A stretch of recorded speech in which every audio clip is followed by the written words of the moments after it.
Marcus had been invisible his entire 12 years, just another homeless kid scrounging behind Big Joe's diner, until the moment he heard 7-year-old Lily scream.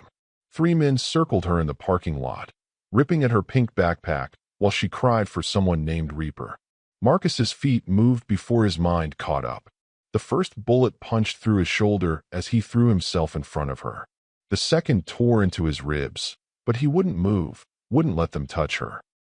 When the third shot ripped through his chest, the entire street erupted. 200 motorcycles, deafening engines, leather and chrome flooding the lot.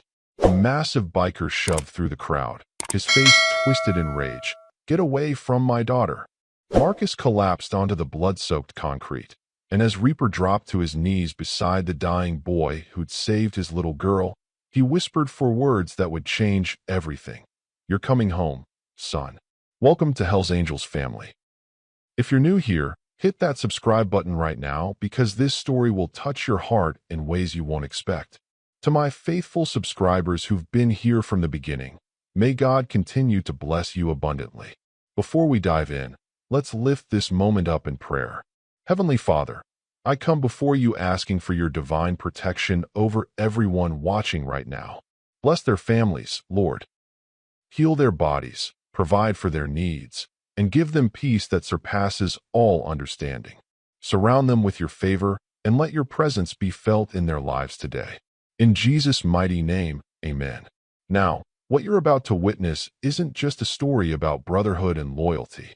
It's about an invisible 12-year-old homeless boy who became a hero when 3 armed men threatened a 7-year-old girl's life, and how 300 Hell's Angels prove that family isn't always blood.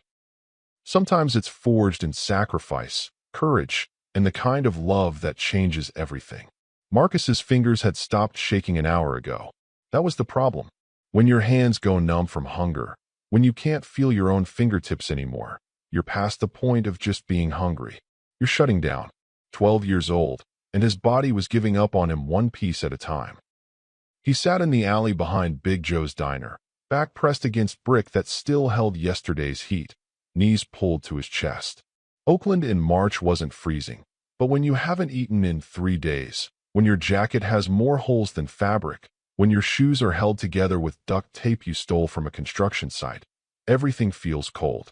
Everything feels like it's pressing in, trying to crush whatever's left of you. The soup can sat between his feet. Empty. Completely empty. But Marcus kept lifting it to his mouth anyway, tongue scraping the aluminum interior for any microscopic trace of chicken noodle that might still be clinging there. Pathetic. That's what his caseworker would have said. That's what the other kids at the group home used to whisper when they thought he couldn't hear. But they weren't here. They were in beds with sheets. They were eating breakfast off trays. They weren't living under the I-580 overpass, weren't scrounging behind a biker bar in Hell's Angels territory, weren't one bad decision away from disappearing completely. Marcus had learned the rules fast. Stay invisible, stay quiet, stay alive. In that order. 6 months ago, he'd been normal. Birthday parties, basketball practice, a mom who made spaghetti every Sunday, and a dad who taught him how to throw a curveball. Then a drunk driver on Interstate 580 took a left turn through a red light at 60 miles an hour, and Marcus's entire world exploded into twisted metal and shattered glass. No relatives stepped up. No aunts or uncles or grandparents appeared at the funeral. Just a social worker with a clipboard and a tired smile, telling him about a wonderful group home where he'd be safe and cared for. She lied. Within 2 weeks, older kids had stolen his clothes, his shoes, even the watch his dad had given him. Within a month, Marcus ran. Better to take his chances on the streets than spend another night in that place. The rumble started low, deep in his chest, vibrating through the brick at his back. Marcus knew that sound before his brain could process it. 200 Harley-Davidson engines, maybe more, rolling through Oakland's warehouse district like mechanical thunder. Every Tuesday morning. Same time, same route. The Hells Angels owned these 6 blocks. Everyone knew it. The cops knew it. The rival clubs knew it. And Marcus, invisible in his alley, knew it better than anyone because he'd been watching them for 3 months straight. Not stalking, surviving, learning patterns. figuring out when it was safe to move, when to hide, when the dumpster would have fresh scraps. And every Tuesday morning, Reaper brought his daughter. Marcus heard the pickup truck before he saw it. A black Ford F-250 that rumbled almost as loud as the bikes. It pulled into the back lot, parking in the same spot it always did, 3 spaces from the dumpster. Close enough that Marcus could see everything if he stayed in his shadow. Close enough to matter. The passenger door swung open, and Lily exploded out like sunshine given human form. 7 years old, pigtails bouncing, pink backpack nearly swallowing her tiny frame. She wore light-up sneakers that flashed with every step. Purple and blue sparkles that seemed absurd in this gray, oil-stained parking lot. She didn't belong here. She belonged in a Disney movie, in a world where bad things didn't happen, where monsters didn't exist. But Marcus knew better. Monsters existed everywhere. Daddy, look. I got 100 on my spelling test. Lily waved a paper with a gold star. Reaper stepped out of the driver's side, and the truck actually lifted an inch when his weight left it. 6'3" of muscle and leather, his club vest stretched tight across shoulders that looked like they belonged on a linebacker. Tattoos crawled up his neck, skulls and flames, and words Marcus couldn't read from this distance. His beard was thick and dark, streaked with gray. Everything about him screamed danger, except the way he looked at his daughter. That's my smart girl. Reaper's voice was gravel and smoke, but it softened when he spoke to her. Did you bring it to show me? I wanted it to be a surprise at pancakes. Lily bounced on her toes. Then let's get pancakes. He held out his hand, and her tiny fingers disappeared inside his massive palm. But Lily hesitated, glancing toward the dumpster. Marcus shrank deeper into his shadow. She'd been leaving him food for weeks. Leftover toast, half-eaten sandwiches, juice boxes. She thought he didn't know. She thought she was being sneaky. But Marcus watched her every time. Watched her tuck the Ziploc bag into her backpack before they arrived. Watched her pretend to tie her shoe so she could leave it by the dumpster. Watched her look back with those big brown eyes, hoping someone would find it. Can I go see Daddy's bike first? Lily asked. Reaper checked his watch. 2 minutes. Then inside. Don't touch the throttle. I won't. She sprinted toward the Harley parked 3 spaces over. Reaper walked into the diner through the back entrance, and the moment the door closed, Lily changed direction. She pulled the Ziploc from her backpack, peanut butter toast, an apple, a juice box, and something that made Marcus's chest tighten. A granola bar. Store-bought. Expensive. She placed it carefully on the ground beside the dumpster, then whispered to the air, I hope you're okay, secret friend. Then she ran to the motorcycle, climbing onto the seat like she owned it, grinning at her reflection in the chrome. Marcus waited 30 seconds, then 45, making sure Reaper wasn't coming back, making sure no one was watching. Then he moved, fast, quiet, practiced. His fingers closed around the Ziploc, and for the first time in 3 days, hope felt like something real. Subscribe now. You'll want to see what happens when invisible becomes impossible. The black SUV appeared like a shadow gaining weight. Marcus heard it before he saw it. Engine too quiet, too smooth. Not a Harley. Not a truck. Something expensive, something that didn't belong in this neighborhood. It rolled into the parking lot from the south entrance. Windows tinted black as oil slicks, chrome rims catching the morning sun. Wrong. Every survival instinct Marcus had developed in 6 months screamed the same word. Wrong, wrong, wrong. The SUV stopped 20 feet from Lily. Marcus's grip tightened on the Ziploc. His body went rigid. He should run. He should hide. He should stay invisible because that's how you survive. But his eyes locked onto Lily, still sitting on Reaper's bike, humming that cartoon song, completely unaware. 3 men stepped out of the SUV. They wore leather vests, but wrong patches. Wrong colors. Sacramento Club insignia. Marcus had seen enough gang documentaries at the public library to recognize the difference. Red and black instead of Oakland's orange and black. Rival territory. Enemy colors. And they were here, in Hell's Angels territory, during a club meeting. No one did that unless they wanted war. Or unless they had a specific target. The first man was tall, bald, with a scar running from his eye to his jaw. The second was stocky, built like a fire hydrant, knuckles tattooed. The third moved like a snake, lean, smooth, dangerous. All three scanned the parking lot with professional efficiency. Looking for witnesses, looking for threats, looking for Reaper. Then they saw Lily. Marcus watched their body language change. Watched them exchange glances. Watched predators recognizing opportunity. His stomach dropped. No, they wouldn't. She's just a kid. She's 7 years old. They wouldn't. The scarred man's hand moved to his waistband. Marcus caught the glint of metal. A gun. They had guns. And Lily was humming, tracing her fingers over chrome handlebars, completely oblivious. Hey there, sweetheart. The snake-like man approached first, his voice honey over broken glass. That's a pretty bike. Is it yours? Lily's head snapped up. Her smile faded instantly. She'd been taught stranger danger. Marcus could see it in how her hand tightened on the handlebar, how her feet searched for the ground. It's my daddy's, she said quietly. Your daddy, huh? The man stepped closer. And where's your daddy right now? Inside. Lily's voice shrank to a whisper. Perfect. The stocky man moved faster than Marcus expected. His hand shot out, grabbing Lily's pink backpack, yanking hard. Lily screamed. Not a horror movie scream. Not dramatic. Just a 7-year-old girl terrified and calling for the only person who made her feel safe. Daddy. Daddy, help. And Marcus moved. No thought. No calculation. No survival instinct. Just 12-year-old legs that had outrun cops and security guards and social workers for 6 months. Just hands that had fought for scraps in dumpsters and shelter under bridges. Just a body that had somehow survived 6 months of hell, and that body had already decided. Not her. Not today. Not while I can still move. He burst from the alley, soup can clattering to pavement, Ziploc bag forgotten. His shoes slapped concrete as he ran straight at 3 armed men, all of them twice his size. All of them turning to look at this skinny homeless kid charging them like he had any chance at all. Let her go. Marcus's voice cracked. 12 years old, trying to sound threatening.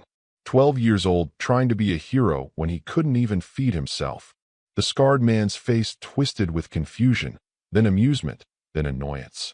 His hand moved from his waistband, drawing the pistol with practiced ease. Black metal, 9mm, pointed directly at Marcus's chest. Bad choice, kid. Should have stayed in your dumpster. The gunshot cracked through the morning like the world splitting open. Marcus felt it before he heard it. A punch to his left shoulder that spun him sideways, that exploded into fire and lightning and agony all at once. His feet tangled. He stumbled, nearly fell, but caught himself. Kept moving. Kept putting himself between the guns and Lily because that was the only thing that mattered now. Stay back. Marcus spread his arms wide, making himself bigger, making himself the only target. Blood soaked through his jacket, hot and wet. Don't touch her. Reaper. Lily's scream could have shattered glass. Reaper, please. The second shot hit lower. Marcus heard his ribs crack before he felt the pain. Something inside him broke. Not just bone. Something vital. Something that wasn't supposed to break. Copper flooded his mouth. His legs wobbled. The parking lot tilted like the whole world was tipping sideways. But he kept his arms spread, kept his body between them and Lily, kept standing even though gravity was pulling him down with greedy hands. Stupid kid. The third man raised his weapon, aiming for center mass. Should have stayed invisible. The bullet hit like a freight train hitting a cardboard box. Marcus felt it punch through his chest, felt it tear through something that made his whole body seize. His knees buckled. Pavement rushed up fast. He hit hard. Shoulder, hip, head bouncing off concrete. The sky above him was blue. Stupid how he noticed that. Blue sky, white clouds, and his chest was on fire, drowning from the inside. Then the world exploded. 200 motorcycles. Maybe 300. Marcus couldn't count anymore. Couldn't focus. But he could hear them. Engines roaring to life from every direction. Thunder that shook the ground, that made his broken ribs vibrate with sound. They poured into the parking lot like a flood of leather and chrome and fury. The Sacramento men turned, raising weapons, but they were already surrounded. Already finished. That's my daughter. Reaper's voice could have leveled buildings. Boots pounded pavement. Gunshots, different now, more of them. Shouting, metal on concrete. Marcus couldn't track it. Everything was fading, edges going soft and dark like someone was turning down the lights on the world. But he could feel Lily's hands on his face. Small, shaking, wet with tears. "Don't die, please don't die. You saved me. You saved me." "That's okay," Marcus whispered through blood bubbling on his lips. "You're safe now." Massive hands pressed against his chest. Reaper. Marcus knew without looking. The enforcer's hands, impossibly gentle, trying to hold together a 12-year-old kid who'd just taken 3 bullets meant for his little girl. "Stay with me, son. You hear me? Stay with me." But Marcus was sinking, drowning in darkness that felt weirdly peaceful. His last thought wasn't about pain or cold or dying in a parking lot. His last thought was warmer. "She's safe. I mattered. Someone finally saw me." Sirens wailed. Paramedics arrived in 2 minutes 40 seconds. Marcus's fading brain counted somehow. They swarmed him, pushing Reaper aside, working with controlled urgency. IVs, oxygen, pressure bandages. He flatlined on the pavement. Shocked back. Flatlined again, loading him onto the gurney. Shocked back again. The lead EMT met Reaper's eyes. "He's lost too much blood. We're calling it. There's no way this kid survives the ride to the hospital." Reaper climbed into the ambulance anyway. Comment below where you're watching from. This story started in Oakland, but it's going worldwide. The doors slammed shut. Sirens screamed. Marcus died twice more before they reached Oakland General, and both times they dragged him back from the edge. But the EMT's eyes said what her mouth wouldn't. They were just delaying the inevitable. Behind the ambulance, 300 Hells Angels secured the parking lot. The Sacramento men were in custody, barely conscious, but alive enough to answer questions. But none of that mattered yet. Because in that ambulance, Reaper sat beside a dying 12-year-old homeless kid and did something he hadn't done since his wife died, giving birth to Lily 7 years ago. He prayed. And Marcus, barely conscious, felt those massive hands holding his, and thought, "This is what a father's hands feel like." Then darkness swallowed him whole. The ambulance flatlined, alarm sounded like the end of the world. Marcus's heart stopped at 8:47 a.m., somewhere between 5th Street and Oakland General Hospital. The monitor went flat, that single sustained tone that meant death was winning. The EMT's hands moved with mechanical precision. Chest compressions, counting out loud, 1, 2, 3, 4, while her partner charged the defibrillator. Clear. Marcus's body arced off the gurney. The monitor blipped, stuttered, caught rhythm again. Reaper's knuckles were white, gripping the ambulance wall. He'd seen men die before, in combat, in bar fights, in club wars that left bodies in the street. But watching a 12-year-old kid's heart stop because he'd taken bullets meant for your daughter? That was different. That carved something out of you. "Come on, kid," Reaper whispered. "Don't you quit on me." 2 minutes later, Marcus died again. This time the defibrillator took 3 shocks to bring him back. The lead EMT's face told Reaper everything he needed to know. They were losing. Each time they pulled Marcus back from the edge, he slipped closer to not coming back at all. "His BP's crashing," the EMT said. "Punctured lung, probably liver damage, and he's lost at least 2 pints. We need to move faster." The driver pushed the accelerator harder. Oakland General was 4 blocks away. They had maybe 3 minutes. Marcus had less. Reaper leaned close, his voice dropping to something only the dying boy could hear. "Listen to me, son. I was a combat medic. Marine Corps, 15 years back. I've kept men alive with worse wounds than this. But you gotta fight. You gotta want it." Marcus's eyelids fluttered. For half a second, those brown eyes focused on Reaper's face. "Lily." His voice was barely air. "Safe. Because of you." Reaper's hand pressed carefully against the bandages on Marcus's chest. "Now stay with me." "That's an order." The ambulance screamed into Oakland General's emergency bay at 8:54 a.m. And behind it, rolling in like a storm made of leather and chrome, came 300 Hells Angels. The ER had never seen anything like it. Motorcycles filled the parking lot, the loading zone, even the ambulance lanes. Bikers poured through the automatic doors, men and women in club vests, faces hard as stone, moving with purpose. Hospital security tried to form a barrier, but it was like trying to stop a flood with a picket fence. "Sir, you can't. That's our family in there." Reaper's voice cut through the chaos. He walked past security like they didn't exist, following Marcus's gurney as doctors and nurses swarmed around it. "We need, or, 2 stat. Type and cross 4 units. Give me a chest tube kit now." They disappeared through double doors marked authorized personnel only. Reaper tried to follow, but 2 security guards stepped in front of him. Bigger mistake of their careers. "Step back, sir. You're not family. He took 3 bullets for my daughter." Reaper's hand shot out, grabbing the guard's shirt. "That makes him family." A voice cut through the tension. "Let him through." Everyone turned. The head of surgery stood in the doorway, a woman in her 50s with gray-streaked hair and eyes that had seen too many gunshot victims. She looked at Reaper, then at the 300 bikers filling her emergency room. "You've got 2 minutes to say whatever you need to say. Then you're out, and everyone else waits in the lobby." "Deal." Reaper nodded. The OR was chaos-controlled. Doctors moving with choreographed precision, machines beeping, monitors displaying vitals that kept dropping. Marcus lay on the table, unconscious, so small under the surgical lights. 12 years old and dying because he'd been brave when everyone else had taught him to be invisible. Reaper leaned close to Marcus's ear. "You fight, kid. You hear me? Lily's waiting for you. And I don't break promises. You survive this. You've got a family. You've got protection. You've got everything you've been missing." The surgeon touched his shoulder. "We need to start. Now."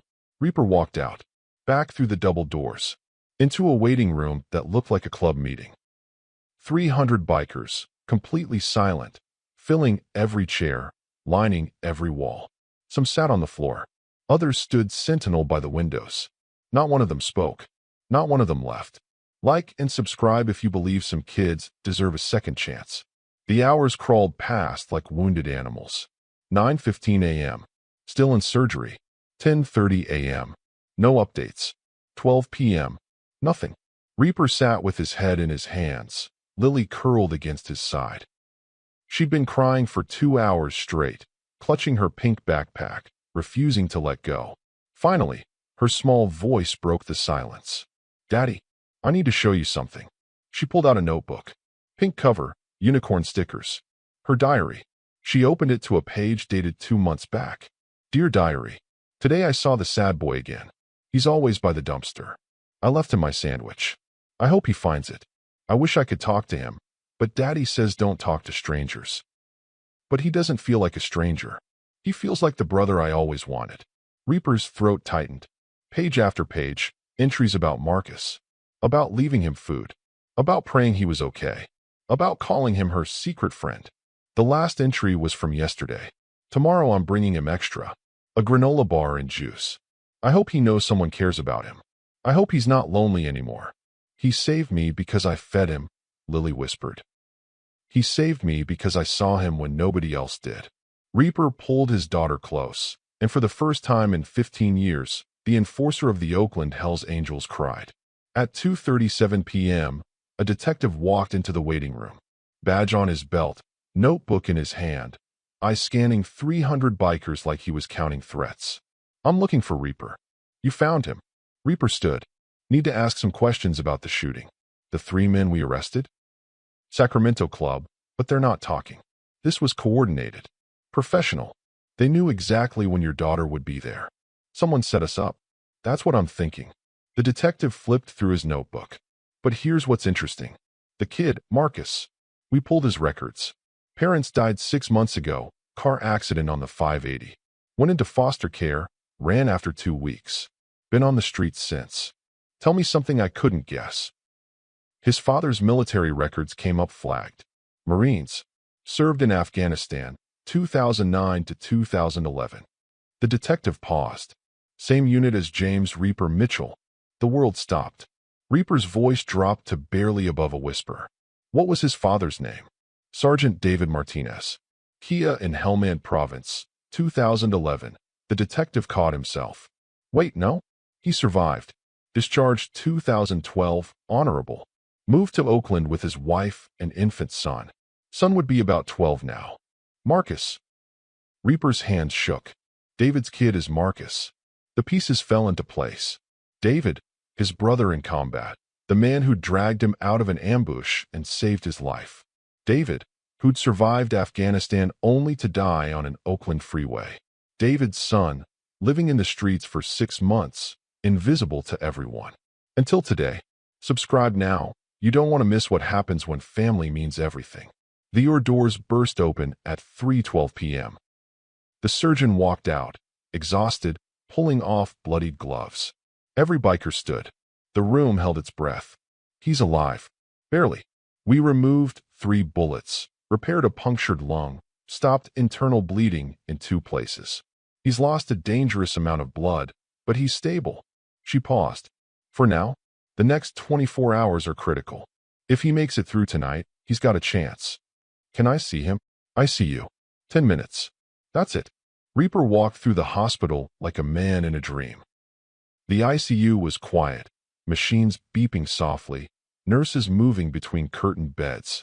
Marcus lay in the corner, tubes and wires everywhere, monitors tracking every heartbeat. His face was pale, lips colorless, but his chest rose and fell on its own. Reaper pulled a chair close. David, if you can hear me wherever you are, your kid's a hero. He saved my daughter. And I swear on everything I am, I'm going to make sure he never feels invisible again. Marcus's eyes snapped open. Not peaceful. Not grateful. Terrified. His hands shot out, grabbing Reaper's vest with strength that shouldn't exist, pulling him close. Blood vessels burst in his eyes from the strain. Words tore from his throat, desperate and raw. They're coming back for her. What? I heard them. Before the shots. They said it. Marcus's voice cracked, bleeding panic. 3 days. They said 3 days, finish what they started. They're coming back for Lily. Kid, you're confused. No. Marcus's scream brought nurses running. They're coming back. You have to protect her. 3 days. Promise me. Promise. His eyes rolled back. Monitors shrieked. His body seized once, then went completely limp. Code blue. The nurse slammed the alarm. Doctors flooded in, pushing Reaper back, working over Marcus with controlled urgency. And as they fought to stabilize the kid who'd just warned them about something impossible, Reaper's mind raced through the implications. If Marcus heard right, if the attack wasn't finished, then saving Lily was just the opening move. The real war hadn't even started yet. Marcus stabilized at 4:15 p.m., but the damage was done. His warning hung in the air like smoke after gunfire, impossible to ignore. Reaper stood outside the ICU, fists clenched, replaying those desperate words. 3 days. They're coming back for Lily. The club vice president, a mountain of a man called Thorne, appeared at his shoulder. You believe the kid? He had no reason to lie. Not after taking 3 bullets. Reaper's jaw tightened. Call a church meeting. Every patched member. 1 hour. Everyone. Reaper, that's 300 brothers. Now. Thorne pulled out his phone. Within minutes, texts flooded out across Oakland. Emergency church. No exceptions. 1 hour. The Hells Angels clubhouse sat on the eastern edge of Oakland's warehouse district. A converted factory with reinforced doors, security cameras, and enough weapons to outfit a small army. By 5:30 p.m., 300 motorcycles lined the street. Inside, brothers packed the main hall, standing shoulder to shoulder, waiting. Church meetings were sacred. No outsiders. No phones. No recordings. What was said in church stayed in church. Period. Reaper stood at the head of the long oak table, Lily sleeping in the back office under the watch of 2 trusted brothers. He looked at the faces surrounding him, men and women who'd bled together, fought together, built something stronger than blood. Family by choice, not chance. The kid was right, Reaper started. The attack wasn't random. Sacramento Club had intel. They knew our schedule, knew when Lily would be alone, knew exactly when to strike. And Marcus heard them before the shooting. 3 days. They're planning something bigger. Murmurs rippled through the room. A brother named Axe spoke up. Kid's in shock, probably hallucinating. 3 bullets, says he's earned the benefit of the doubt. Reaper's voice cut like steel. He threw himself in front of armed men to save my daughter. While we were inside eating breakfast, a 12-year-old homeless kid was doing our job. Silence. Here's what we know, Reaper continued. Sacramento sent a hit squad into our territory. That's an act of war. But they didn't target me directly. They targeted my daughter. They wanted to send a message, and they're not done sending it. Thorne leaned forward. So what are you asking? I'm asking for a vote. Marcus doesn't have anyone. No family, no home, nothing. He's been living in the streets for 6 months. But he saved Lily's life, and now he's a target because he can identify the shooters. Reaper's eyes swept the room. I'm invoking blood debt. I want Marcus under full club protection. The room erupted. He's not a member. He's 12 years old. We don't do charity cases. Enough. Reaper's fist slammed the table. Blood debt is sacred. You all know the code. Marcus took bullets meant for one of our own. That makes him family, whether you like it or not. An older brother named Gunnar, scarred in gray, stood slowly. Reaper's right. The kid earned it. I vote yes. One by one, hands went up. Some reluctant, some immediate. But within 2 minutes, every hand in the room was raised. Unanimous. Thorne nodded. Motion carries. Marcus is under protection. Anyone touches him answers to all of us. Like and subscribe if you believe loyalty matters more than blood. There's more, Reaper said. I pulled Marcus's records. His father was David Martinez. Marine Corps, same unit as me in Afghanistan. David saved my life in 2010, dragged me out of an ambush when I took shrapnel. He died 6 months ago in a car crash, and his kid's been invisible ever since. The room went quiet. In their world, debts like that were eternal. So this isn't just about protecting a kid, Gunnar said slowly. This is about honoring a brother. Exactly. Reaper looked at each face. David's son deserves better than the streets. He deserves a family. And if Sacramento thinks they can finish what they started, they're about to learn what happens when you threaten our own. Over the next 48 hours, Oakland General Hospital became a fortress. 2 brothers outside Marcus's ICU room at all times. For more in the lobby. 6 patrolling the parking lot. Security cameras monitored every entrance. No one got within 50 feet of Marcus without being ID'd and cleared. Lily visited every morning, bringing drawings she'd made the night before. Dragons protecting castles. Superheroes saving people. Always the same theme. Someone brave standing between danger and someone small. On the second day, Marcus woke up lucid. The tubes were still there, the monitors still beeping, but his eyes focused when Lily walked in carrying a new drawing. Hi, she whispered. Hi. His voice was sandpaper. I made you this. She held up the picture, a stick figure boy with a shield, protecting a stick figure girl with pigtails. That's you. You're my hero. Marcus's throat tightened. I'm nobody's hero. I'm just. You saved me. Lily climbed carefully onto the chair beside his bed. Nobody else saw me in the alley. Nobody else left me food. Nobody else cared. But you did. That makes you family. Family. The word hit Marcus harder than any bullet. For 6 months he'd been invisible, disposable, forgotten. Now a 7-year-old girl was calling him family, like it was the simplest truth in the world. Reaper appeared in the doorway. How you feeling, kid? Like I got shot 3 times. Good. Means you're honest. Reaper pulled up a chair. We need to talk. Sacramento Club isn't backing down. Yesterday they sent a message. He pulled out his phone, showed Marcus a photo. Lily's elementary school. Time-stamped 7:45 a.m., right when morning drop-off started. Marcus's blood went cold. They know where she goes to school. Not anymore. She's pulled. Homeschooled. Staying at the clubhouse under 24-hour protection. Reaper's voice hardened. And when you're healed enough to move, you're coming too. No arguments. I don't understand. You're a witness. You can ID the shooters. That makes you a target. But more than that, you're David Martinez's son, and your father saved my life. I owe him. Which means I owe you. Reaper leaned forward. You've been invisible long enough, Marcus. Time to learn what family actually means. 5 days after the shooting, Marcus was transferred from ICU to a regular room. Still weak, still in pain, but stable. Healing. The doctors called it a miracle. The club called it stubbornness. They started small, teaching him respect, how to address patched members, club hierarchy, the rules that kept order. Brothers brought him books about motorcycles, club history, codes of honor. Lily read to him when he got tired. For the first time in 6 months, Marcus wasn't hungry, wasn't cold, wasn't invisible. He was family. On his 8th night in the hospital, everything changed. The guard outside Marcus's door, a brother called Brick, stepped away at 1:57 a.m. Just for 2 minutes, just to hit the bathroom at the end of the hall. He'd been on duty for 6 hours straight. 2 minutes wouldn't matter. At 1:59 a.m., a nurse entered Marcus's room. She wore scrubs, carried a clipboard, moved with professional efficiency. But something was wrong. Marcus felt it before he understood it. His body, still healing, still hyper-aware from trauma, recognized danger before his brain could process why. Her badge said, Jennifer Kowalski, RN. But her walk was wrong. Too smooth. Too controlled. She approached his foreline, pulling a syringe from her pocket. Clear liquid.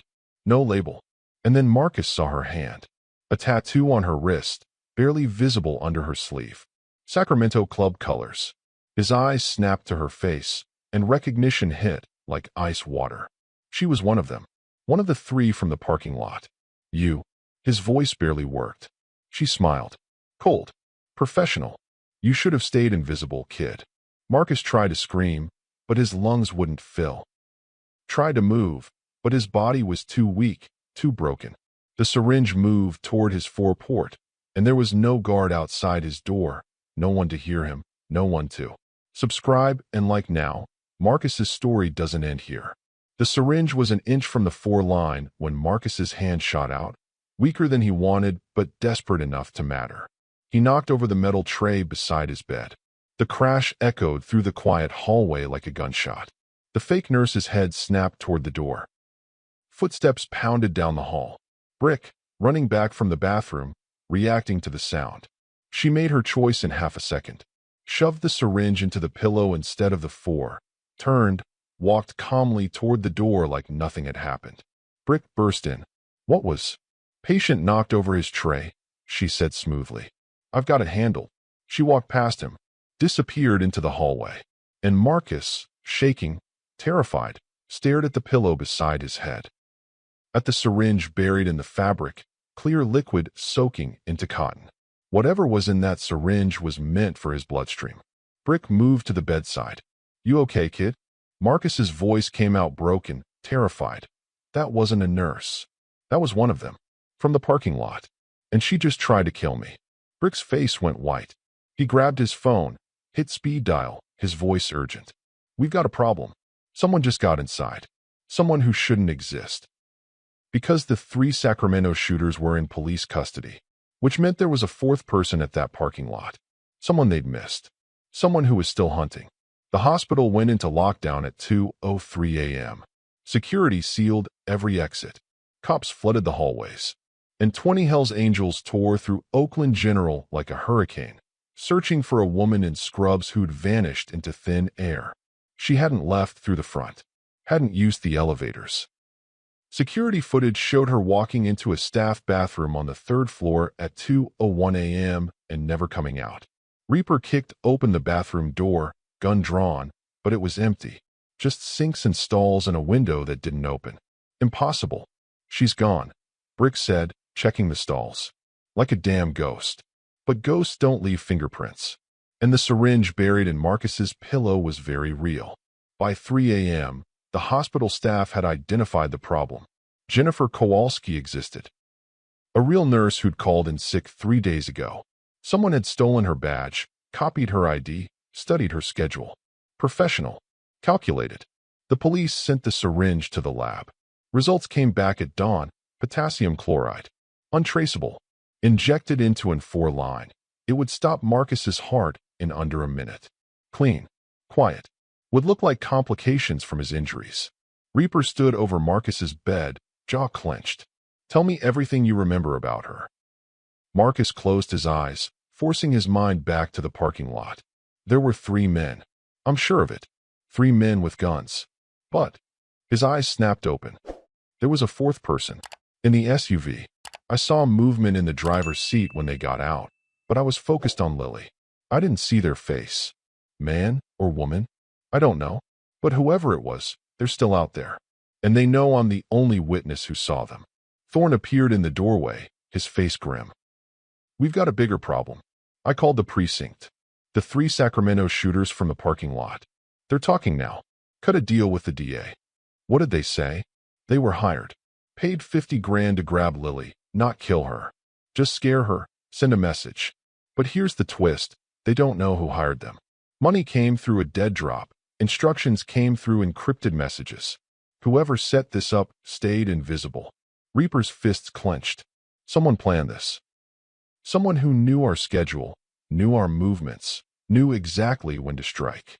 Someone inside, Gunnar said quietly from the hallway. The words hung in the air like poison gas. Every brother in earshot went rigid. Inside, a traitor. In the Hells Angels, that word meant death. No. Thorne's voice was steel.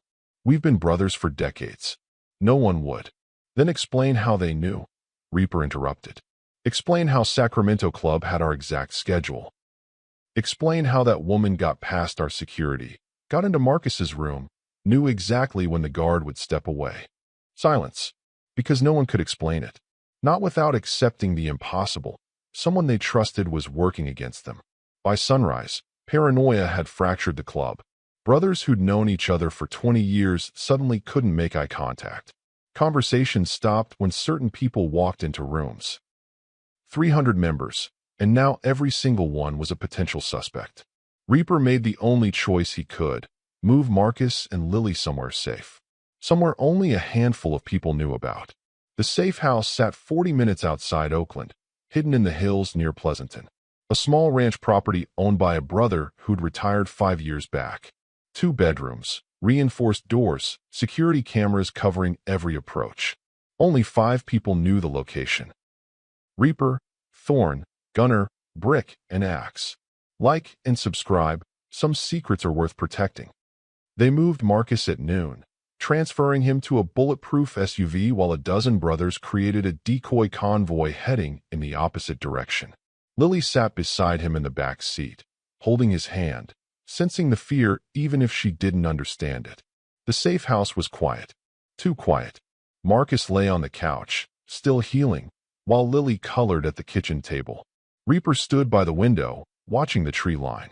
Thorne and Gunnar took shifts on the porch. Brick and Axe patrolled the perimeter. For 6 hours, nothing happened. Then Marcus spoke. I've been thinking about the alley. Reaper turned. What about it? I lived there for 3 months. I was invisible, remember? People forget homeless kids exist. So they talk like we're not there. They do things they wouldn't do if they thought someone was watching. Marcus sat up slowly, wincing. I saw a lot of things I didn't understand at the time. But now, go on. 2 weeks before the shooting, I saw 2 men meet behind the dumpster. Late night, maybe 2 a.m. One was wearing Hells Angels colors. The other was Sacramento Club. I couldn't hear what they said, but they were arguing. Then the Hells Angels guy handed him something. An envelope. Reaper's blood went cold. Did you see his face? Not clearly. It was dark, and I was hiding. But I remember details. He was tall, maybe 6'2". Big shoulders. Beard. And he had a tattoo on his left forearm. A snake wrapped around a dagger. The description hit like a freight train.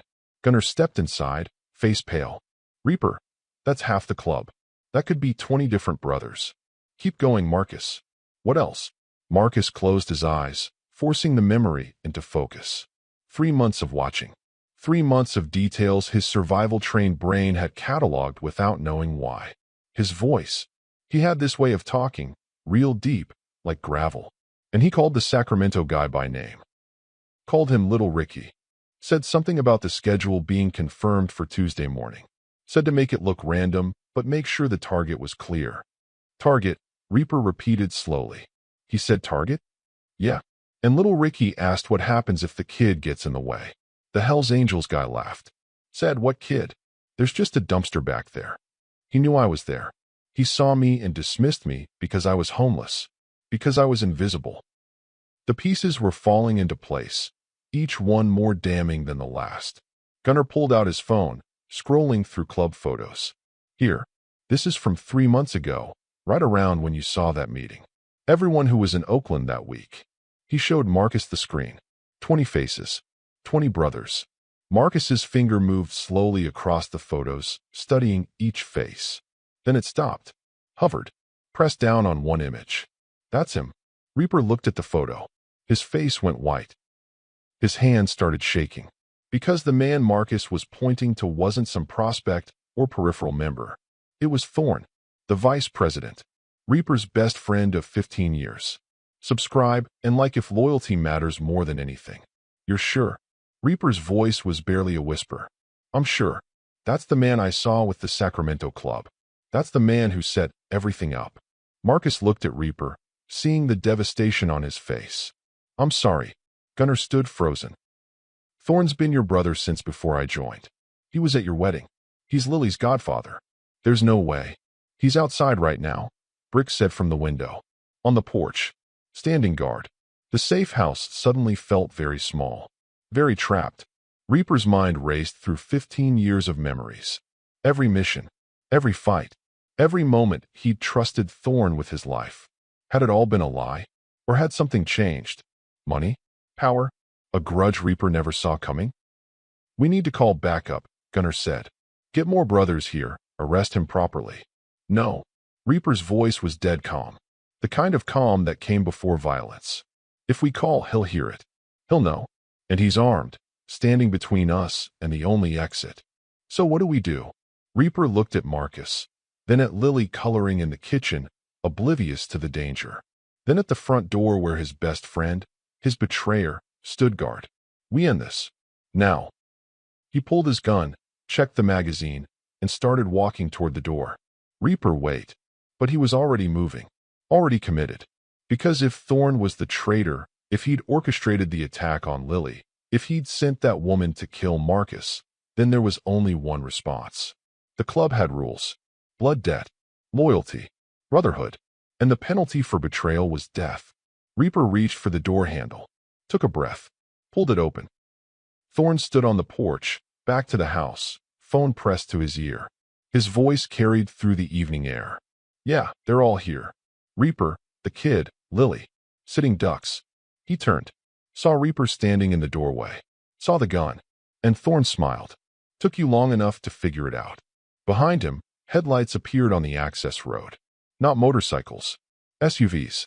Multiple vehicles, moving fast, closing in on the safe house from 3 directions. Thorne's hand moved to his own weapon. Nothing personal, brother. Just business. You were supposed to die in that parking lot.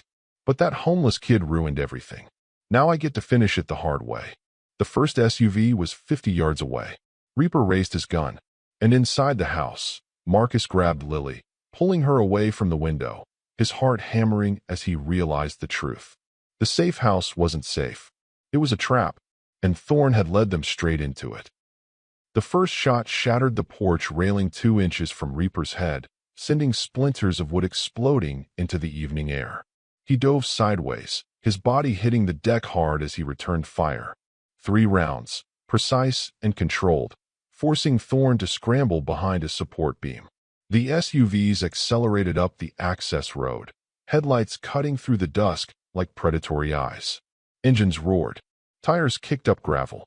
30 seconds until they arrived. Maybe 25. Back door now? Gunnar's voice cut through the chaos. He grabbed Marcus, practically lifting the kid off his feet, while Brick scooped up Lily in one fluid motion. They ran through the safe house as bullets punched through the front windows in rapid succession. Controlled bursts, professional shooters. Glass exploded across the living room. The TV screen shattered. Drywall dust filled the air. Reaper hesitated at the threshold, his eyes locked on Thorne's position through the doorway. 15 years of brotherhood. 15 years of trust, of shared battles, of believing this man would die for him. All of it lies. All of it betrayal. His finger tightened on the trigger, the desire for revenge burning like acid in his chest. Reaper, move your ass.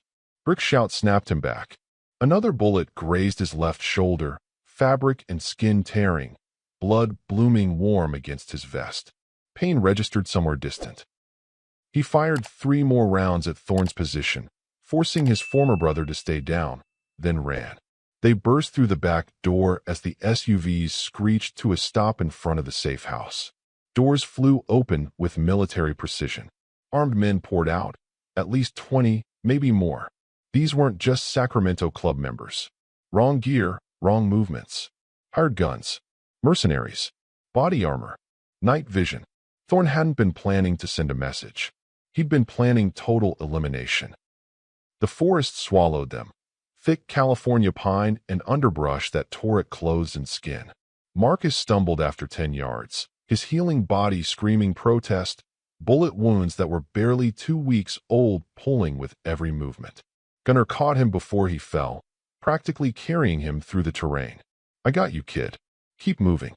Lily clung to Brick's neck, her face buried against his shoulder, too terrified even to cry. Behind them, flashlights swept through the darkness like searchlights, tactical lights mounted on rifles. Voices shouted coordinates in clipped military cadence. They weren't being chased. They were being hunted by professionals. "We can't outrun them," Brick panted, his breath coming hard. "Kid's too weak, Lily's slowing us down, and they've got night vision equipment. They'll run us down in 5 minutes. Then we don't run." Reaper's voice was granite. He checked his magazine by touch. 9 rounds left, maybe 10 if he'd miscounted, against at least 20 armed men with body armor and superior equipment. The math was brutal, suicidal, but surrender wasn't an option when Lily was involved. They found a depression in the terrain, a dried creek bed carved out by decades of runoff, with rocks the size of refrigerators providing cover. Defensible, barely. A place to make a last stand. Reaper positioned everyone behind the largest boulder, then pulled out his phone with hands that didn't shake despite everything. No signal, not even one bar. "They're jamming us," Gunnar realized, his face going pale in the moonlight. Thorne thought of everything. "He's cutting us off completely." Axe checked his own phone. "Same. Dead. We're on our own out here." The tactical lights were getting closer. Voices coordinating. They had maybe 2 minutes before the net closed completely. Reaper calculated angles, counted rounds, measured their chances. They were all bad. Every scenario ended with body bags. Then Marcus spoke, his voice cutting through the despair like a knife. "Not everything." Everyone turned to look at the 12-year-old kid who'd taken 3 bullets, who'd survived assassination attempts, who'd been invisible for 6 months, but somehow saw more than any of them. "You taught me the club has emergency protocols," Marcus said, his voice steady despite the pain radiating from his chest. "Dead drops, signal flares, ways to communicate when phones and radios are compromised, old-school methods for when everything modern fails." Reaper stared. "How do you know about that?" "I listened. When brothers visited me in the hospital. When you thought I was sleeping. I heard everything." Marcus pointed toward the ridge above them, where a structure stood silhouetted against the darkening sky. "There's a fire lookout tower half a mile north. I saw it when we drove in, memorized the location. If we can get there, we can signal for help. Light a fire. Use the emergency flare kit, something." "We'd never make it," Gunnar said flatly. "That's open ground for the last 200 yards. They'd cut us down before we got halfway. Not if someone stays behind." Marcus met Reaper's eyes with an intensity that seemed impossible for a 12-year-old. "Not if someone creates a distraction. Makes them think we're all still here, pinned down, waiting to be captured." "Absolutely not," Reaper started. "And I'm the only one who can do it." Marcus talked over him, urgency making his words tumble faster. "Think about it. I'm small, fast. I've lived on the streets for 6 months. I know how to move without being seen, how to use shadows, how to be invisible.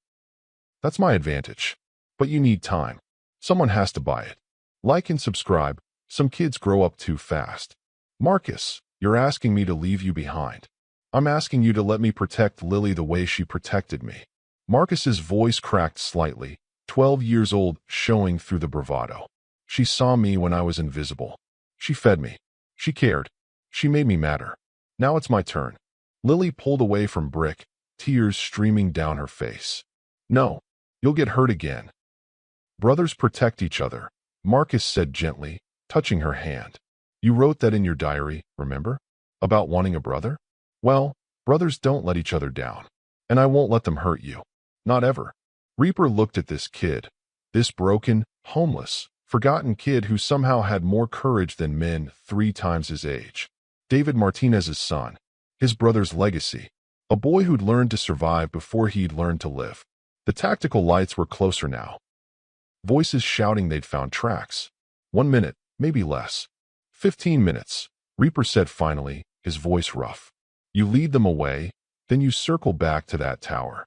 15 minutes, and if you're not there, I'm coming after you. That's not negotiable. Marcus nodded. Then he did something unexpected. He hugged Lily. Quick, awkward, but genuine. I'll see you soon. I promise. Then he was gone, melting into the darkness like he'd been doing since the first night he'd slept in that alley. Marcus moved through the forest like a ghost made flesh, every survival instinct he'd honed on Oakland's streets translating perfectly to this terrain. Stay low to minimize silhouette. Move slow to avoid noise. Use shadows as cover. Become invisible again, one last time. He circled wide, getting behind the enemy's advancing line, then picked up a rock the size of a baseball. Threw it hard into the brush 40 yards east of where Reaper's position was. The crack of stone on wood echoed through the forest like a gunshot.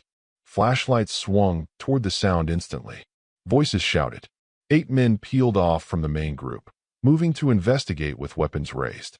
Professional, but predictable. Marcus threw another rock, deeper into the woods, leading them away like breadcrumbs in a fairy tale. They followed, and he kept moving, kept throwing, kept being the ghost they couldn't catch but couldn't ignore. His chest ached with every breath. The bullet wounds pulled and burned. Sweat soaked through his shirt despite the evening chill. But Lily was counting on him. Reaper was counting on him. And for the first time in his entire life, Marcus had people worth bleeding for. Worth dying for, if it came to that. Above him through the trees, he could see the fire tower looming. Could see Reaper and the others making their way up the ridge in the darkness, using the distraction he'd created. Almost there. Almost safe. Just a little longer. Then a hand grabbed his shoulder from behind, spinning him violently. Marcus's back slammed against a tree trunk hard enough to knock the wind from his lungs. Thorn loomed over him, forearm pressed across his throat, cutting off air. Blood ran down the vice president's face from where Reaper's bullet had grazed him. His eyes were wild, beyond reason, beyond anything human. You homeless little rat. Spit flew from Thorn's mouth as he spoke. You ruined everything. Do you understand that? I had it planned perfectly. Every detail. Every contingency. Reaper dies in that parking lot. Tragic casualty of a club war. I take over as president with the blessing of the Brotherhood. I merge our club with Sacramento, and we control the entire West Coast. Power. Money. Everything I've earned. Marcus couldn't breathe. Couldn't speak. Black spots danced at the edges of his vision. His hands clawed uselessly at Thorn's forearm. But you. Thorn's voice rose to something near hysteria. You had to play hero. Had to throw yourself in front of bullets like some stupid action movie. You weren't supposed to matter. You were supposed to be invisible. Nobody sees homeless kids. Nobody cares about them. They're just street garbage waiting to disappear. The pressure on Marcus's throat increased. His vision tunneled. Should have let natural selection handle you in that alley. Thorn's free hand moved to his belt, pulling a combat knife with a 7-inch blade that caught moonlight. Time to finish what the street started. Time to make you invisible permanently. The blade rose, and Marcus knew with absolute certainty he was about to die. Then thunder erupted from every direction at once. Not gunshots. Engines. Hundreds of them. The forest lit up like daylight as headlights stabbed through the trees from multiple directions. Motorcycles poured in from access roads Marcus hadn't even known existed, from the north through fire trails, from the south along logging roads, from the east through private property. A flood of chrome and leather and righteous fury. 300 Hells Angels. Every patch member in Oakland. Every brother and sister who'd received the alert. Thorn's head snapped around, confusion and horror mixing on his face in equal measure. How? That's impossible. Dead drop protocol. Gunner's voice said from behind him. The older biker stepped into view, gun drawn and steady. Marcus triggered it when he threw those rocks.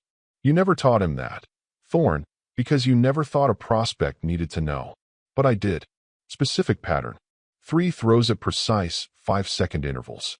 Creates a triangulation signal. Every brother within 50 miles got the emergency alert. More figures emerged from the darkness. Axe, flanking left. Brick, flanking right. Then 20 more brothers, 50 more, 100, surrounding Thorn in an ever-tightening circle. Motorcycle headlights created a perimeter of light, and in that light stood 300 people united by something stronger than blood. Subscribe and like. Family always shows up. Thorn released Marcus, who collapsed gasping. The traitor raised his hand slowly, knife still gripped tight, his mind calculating odds that simply didn't exist. 300 against 1. His mercenaries were already surrendering, surrounded, disarmed. It was over, and he knew it. But Thorn wasn't done. His eyes found Marcus on the ground, pure hatred burning. You should have stayed invisible, kid. Should have died in that alley. Should have been forgotten like you deserved. Reaper emerged from the crowd, Lily safe in his arms. He set his daughter down gently, then walked toward Thorn with terrifying calm. The kind of calm that came before violence, before justice, before debts were paid in full. 15 years, Reaper said quietly. I trusted you with my life. With my daughter's life. With everything that mattered. Why, Thorn? Just tell me why. Because you had everything. The words exploded out. You were handed respect on a silver platter. David Martinez's best friend, the war hero's brother, the enforcer everyone loved. I had to earn scraps. You got to be the hero while I cleaned up your mistakes, handled the dirty work, did everything you were too noble to do. I deserved to lead. But everyone only ever saw you. So you tried to kill my daughter. I tried to kill you. Lily was bait, leverage, a means to an end. But that homeless kid. Thorn's eyes found Marcus again, venom dripping from every word. He wasn't supposed to exist. Wasn't supposed to matter. He should have been invisible. But he heard too much, saw too much, ruined everything. Reaper's fist connected with Thorn's jaw like a sledgehammer meeting concrete. The traitor dropped, knife skittering into the leaves. The club closed in, and what happened next wasn't pretty, wasn't clean, but it was justice by the only rules that mattered in their world. When it was over, Thorn was unconscious, zip-tied, loaded into an SUV. The police could have what was left of him. 6 months later, Marcus stood in front of a full-length mirror in the Oakland clubhouse, adjusting the leather vest on his shoulders for the 10th time. Still too big. He was growing, 5 inches taller now, eating 3 meals a day, putting on muscle from the workouts Gunner supervised. But at 12, almost 13, he still had room to fill out. The vest was new, black leather that smelled like possibility, custom patches that meant something. And on the back, in bold letters that made his throat tight every time he saw them, Prospect, Hell's Angels Oakland. Not full patch. Not yet. The club had rules, and age was one of them. But they'd voted unanimously. When Marcus turned 16, if he wanted it, he'd have the option. Until then, he was under protection, in training, learning what brotherhood actually meant. Family. Lily burst into the room wearing her own miniature vest. No patches, just club colors, but she wore it with fierce pride. Marcus, come on. Daddy says it's time for your first official ride. Almost ready. She grabbed his hand, pulling him toward the door with 7-year-old impatience. Outside, 300 motorcycles lined the street for 6 blocks. Brothers and sisters in leather, waiting in the afternoon sun. This wasn't just Marcus's first ride. This was the club's statement to every rival, every enemy, every threat. The homeless kid was one of them now. Touch him, and you answer to all of us. Reaper stood beside a brand-new Harley Sportster, smaller frame, perfect for learning, modified for a kid who'd grow into it. Midnight blue paint, chrome that caught the sun like mirrors. He tossed Marcus a helmet custom painted with club colors. David would be proud, Reaper said quietly, his hand landing on Marcus's shoulder. You've got his courage, his heart, his refusal to quit when everything says you should. Marcus swallowed hard against the emotion. Thank you. For seeing me. For making me visible when everyone else looked away. Lily saw you first, Reaper corrected. She's the one who made you matter. I just followed her lead. Marcus swung his leg over the motorcycle, feeling the power thrumming beneath him like a living thing.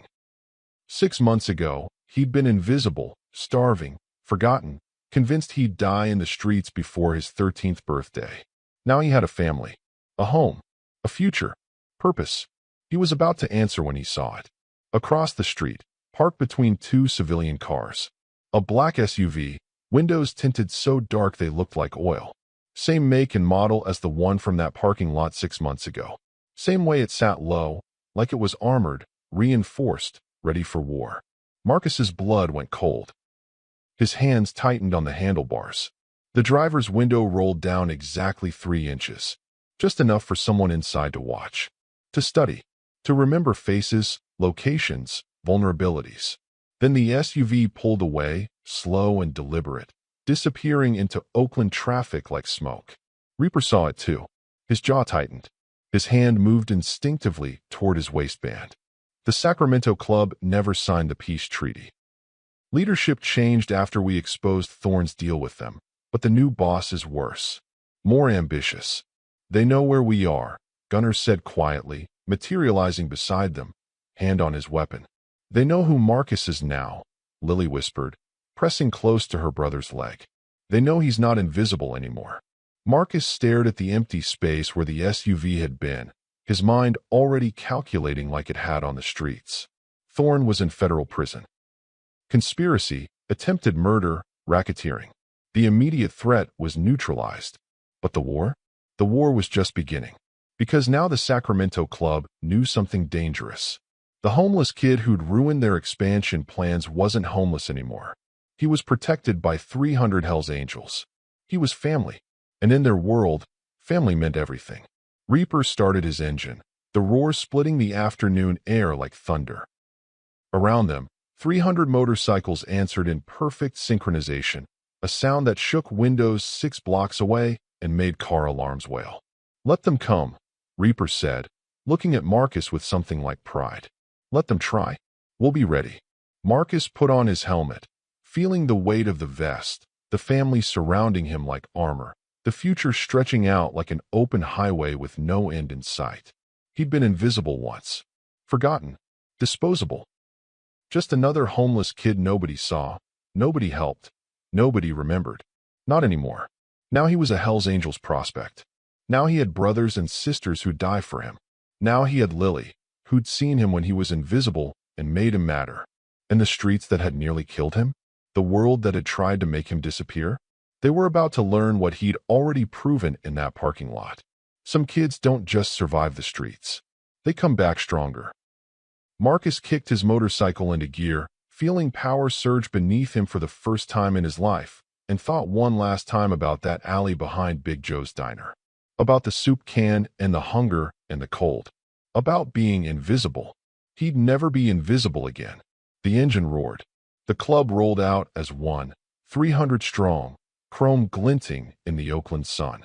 And somewhere in traffic, that black SUV made a U-turn, following from a careful distance, watching, waiting, planning. The war was coming. But this time, Marcus wouldn't face it alone.